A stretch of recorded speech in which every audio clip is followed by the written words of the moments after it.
everyone, and welcome to today's installment of the AIAC's Diversity in Arbitration Week 2021, organized in collaboration with the Rising Arbitrators Initiative. My name is Prissilla John, and I'm a case counsel at the AIAC.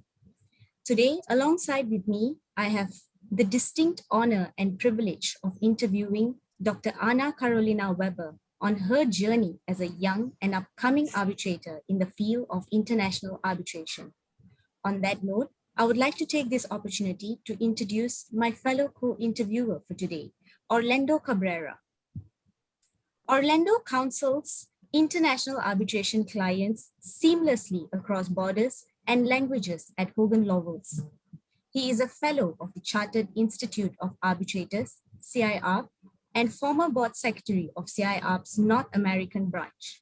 He is also a listed arbitrator by the Arbitration Center of Lima Chamber of Commerce and the International Center for Conciliation and Arbitration. Apart from that, he is also an associate at the Madrid Court of Arbitration, and as well as a steering committee member of the Tashkent International Arbitration Center. And he is also a Young ICA events coordinator. Orlando draws on his deep understanding of complex domestic and international disputes to effectively represent clients in ICSID, ICC, ICDR, LCIA, and UNCITRAL arbitrations throughout Latin America, North America, and Europe. He studied law in Canada, Mexico, and the United States. As you may already know, he speaks fluently Spanish, English, French, and Portuguese. Now, without further ado, please allow me to hand this over to Orlando. Orlando, over to you. Thank you very much, Priscilla. I'm very honored to be here, and thank you very much for this kind invite. And now turning to our main business here today, I would like to introduce my colleague. Ana Carolina is a partner at Eizirik Advogados, a law firm in Brazil. She has a PhD in corporate law at the University of Sao Paulo and a master's degree in international law at the State University of Rio de Janeiro. She's co-chair of the ERA Pledge Latin America Subcommittee, co-chair of the Energy and Arbitration Task Force of the ICC Brazilian National Committee, co-chair of the Diversity and Arbitration Group of the Brazilian Arbitration Committee, member of Rising Arbitrators Initiative, a partnering institution to this webinar, and she regularly acts as an arbitrator and counsel in domestic and international proceedings. So the very first question we have today for you is, what inspired you to pursue a career in international arbitration, and how would you describe your journey to date? Well, my first contact with arbitration was during law school, as you mentioned, at the State University of Rio de Janeiro here in Brazil. And in 2002, it was my second year, in fact, at law school. I was invited to be an assistant in a research conducted by two law professors that resulted in a book called International Arbitration. It's in Portuguese, but it's international arbitration. So since the beginning of law school, I wanted to study arbitration. I started that at my second year. And I had the desire to work with international corporations and to live abroad. And as soon as the book was finished, this one that I helped the research, I continued studying arbitration. At the time, Brazilian students, and I think many of students from around the world, did not attend like pre-moods or moods, arbitration moods like we have today. So my contact with arbitration was helping professors, developing articles, acting as assistant in some arbitration law short courses, in fact, and attending events. Well, during the time at law school, I did not work with arbitration. My contact was only academic. So after finishing law school, I decided to take a master's degree in fact, in the State University of Rio de Janeiro. But my master thesis was regarding the constitutional control that could be exercised by an arbitrator. So I continued to study arbitration. And after that, and in fact, during that period, I think it was 2007, I decided to, I applied for a position in Georgetown University as a visiting research. And after returning from Washington, and in Washington, I had a contact with a lot of arbitration practitioners. I decided to join a law firm, and I joined the law firm that I am now partner. So in the beginning of the firm, I started acting as Arbitral Tribunal's administrative secretary. The founding partner was acting as arbitrator at the time. And then also acting as counsel in arbitral proceedings. And from that point on, I realized that I would like to act mostly as an arbitrator. So from my side, I really like to receive the submissions, to hear each side of the story and try to decide the dispute with all the knowledge of the facts and documents presented by the parties. I also work with corporate law, and we were helping public health corporations giving legal opinions. We were helping insurance of shares. The second semester of 2010, I had a personal situation that made me a little bit scared that my career in arbitration would not develop. In September 2010, I was diagnosed with lymphoma, and for about a year, I was not able to attend events, to make the networking that is very important in the arbitration field. And at that time, we didn't have webinars, so everything that is related to arbitration was happening in person, and I was not able to attend. So in any case, well, what life showed me with this thing that happened to me was tough, but now it has been already 10 years, so you learn a little things, and some things not so little, but from that is that my path in arbitration was not over. In fact, some years later, I have received my first nomination as an arbitrator, and just after returning to my full schedule at the firm after the treatment, I joined as counsel in a big case. So this showed me, okay, you still have time to continue your arbitration career. Great. Thank you very much, Ana Carolina. And it's very interesting to note how your academic start introduced to a journey, which I would say it has been a journey in your career. And connecting the dots, how did you develop the mental strength to persevere and continue your journey in law?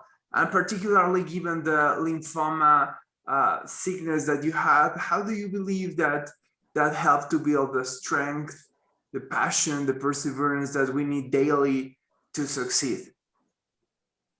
And yeah, it was tough, but some diseases such as cancer and some other difficulties in life, like losing a parent and a son or a daughter, this situation teach you that life goes on and that you need to continue living. And when you face such difficulties, you try to, and this is not from one day to the other. It's a process. You learn that during the process.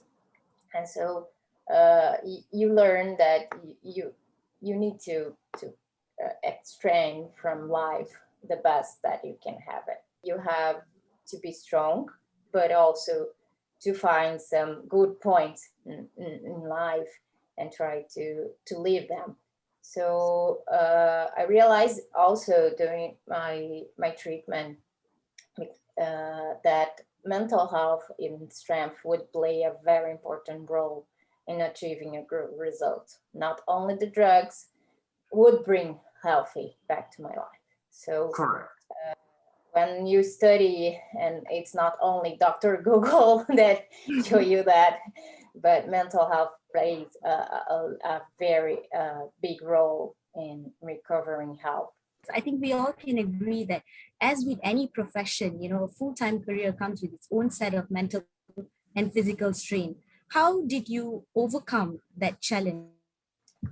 During that period, from September 2010 until July 2011, I was not able to attend the events, and in person is something that we now almost everyone is facing. You need to stay at home, but during the period I continued working, so I was acting as administrative secretary in arbitral proceedings, so I had some contact, but in fact during that period I did not have a lot of contact with a lot of people from arbitration. But about 1.5 years after finishing the treatment, I was able, for example, to attend an event in Poland, which is really far from Brazil. But in there, I met some arbitral women leaders, founding members, and I learned from that. And then I decided, well, this is something that we are not discussing in Brazil, gender diversity. Why not? So, and then discuss this, and I think it's important. I think I have faced some of these challenges, and so I started pushing to organize events. And so I had, like, it's not only a cause, but I have something that it was really important to me, and which I thought was really important also to the arbitration field. And well, distance that limited me in the past, well, helped me 1.5 years later. And we started doing some events in Brazil with the support of arbitral women, and after with the support of the Equal Representation Arbitration Pledge, every year doing our Brazilian National Committee annual seminar. And what I think is that sometimes you have barriers, and they are difficult to overcome, but then you overcome, and you have to start doing the work and try to find like institutions or people that you can work with, so you can develop your strengths, and you can develop your networking, your career in arbitration. Can I also just ask you, how old were you when you got your first appointment as an arbitrator?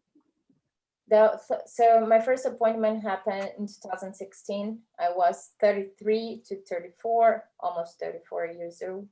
And when the party council consulted me, I was really happy. I think it was my first nomination. And I realized that sometime later at the case, that my nomination came because of my knowledge of corporate law and civil law. They wanted someone who knew the subject matter, but was willing to receive, in fact, lower arbitrator's fee. And regarding this first appointment, it was in fact very different from acting as an arbitral administrative secretary, the tribunal secretary. When you are in your role of arbitrator, it is you who is going to decide. Even if you have the co-arbitrators, you need to reach firstly your own conclusions from what the parties have presented. So I think of course you go deeper into the case analysis, and you have to deal with one question: am I in the right position? Am I taking the correct understanding of the case? So you have a deeper contact with and a deeper analysis and with the case at hand. So it's pretty interesting. You have to develop your own ideas and study, because even the parties have presented the case before you. In civil law, we have doctrine, we have case law, and so we need to study that and see if something apply, and to go deeper into the analysis of the case. Thank you very much, Anna. And what are some of the challenges you encountered when securing your first appointment? Yes, Orlando. In fact, I think I had more challenges to secure my second and further appointment, because as I mentioned, my first was in 2016. And well, when you think, oh, I have my first appointment now, I am going to start acting as an arbitrator a lot, well, many cases, no, but it took me 2 years to have my second nomination. And as I previously said, there's no magic formula or a professional checklist that you have to fulfill to be nominated as an arbitrator. So to get my second nomination, I continue to do what I have been doing, attending events, studying, writing articles, and I participated in some books also, writing chapters of book regarding arbitration and also corporate law. I got more involved, in fact, with arbitration chambers here in Brazil, and this led me to be part of some referee arbitrators list. So this involvement with the chambers and continue doing the work, I think it was what led me to my second and further nominations. Thank you very much, Anna. And going back perhaps to your first appointment at an early age, how did you develop the trust and confidence to be appointed? And how a young practitioner at your age could develop the trust and confidence to be appointed? And do you think that age and experience play a vital role in the appointment process of an arbitrator? Well, Orlando, I think age means time, which means opportunity to study, to work at the field, and to get to know how arbitration works in practice and how contracts are executed and performed by the parties, in fact. So with that, I mean, yeah, age matters. You don't need to wait 30 years to be nominated as an arbitrator. I don't mean that. I think you have at least a period of time, I don't know how many years, but maybe 10 to 15 years since you're graduated. So you have a little, some experience, not so little, but I think this is important. For me, the experience to work as an administrative arbitral secretary allowed me to get to know how the mind of important male and female arbitrators worked. Well, it allowed me, for example, to acknowledge what type of arbitrator I would like to be, to know the techniques, to know the parties' behavior, for example, to identify what is a theater or what it's really a matter of the case. Important. So yeah, we need time. It's not 40 years old, 30 years old, 30 years. But still patience is very relevant. Yeah. Thank you. I think having heard you speak, and I think the only thing that I could gather is you are someone who started from the very bottom. So I know it's not easy, to start from the bottom and to be at where you are right now. On that note, what advice would you give to a young practitioner seeking to become a rising arbitrator in this field? Well, Prissilla, as Orlando just emphasized, be patient. Very difficult, I would say. It's very difficult to be patient. Yeah, in our world, in fact, today, it's really difficult, not only in arbitration, but with everything. In any case, what I can say also is that your nomination will not fall from the sky. You need to work.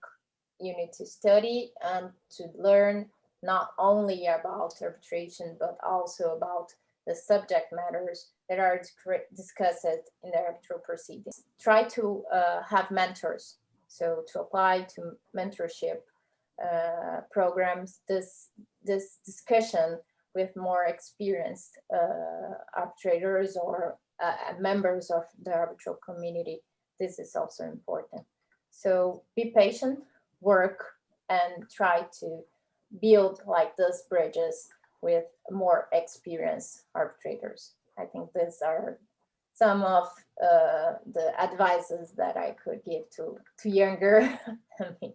I think we are reaching the end of our interview today. Can I just ask you one last question? What are your thoughts on initiatives such as the AIAC's Diversity in Arbitration Week in promoting age diversity in international arbitration? Well, as I mentioned, I was and I'm still involved in diversity initiatives, many regarding gender diversity. However, not only because I'm still young, but because we hear and we see the need to oxygenate the arbitral tribunals, to have new names, parties, and also arbitration chambers and co-arbitrators need to get to know new names, new faces. We need such initiatives. So if the arbitration community wants to keep arbitration as an important institution of international law, an institution for solving domestic case, we need to open the doors for new names. And for that purpose, initiatives such as the AIAC's Diversity in Arbitration Week are really important.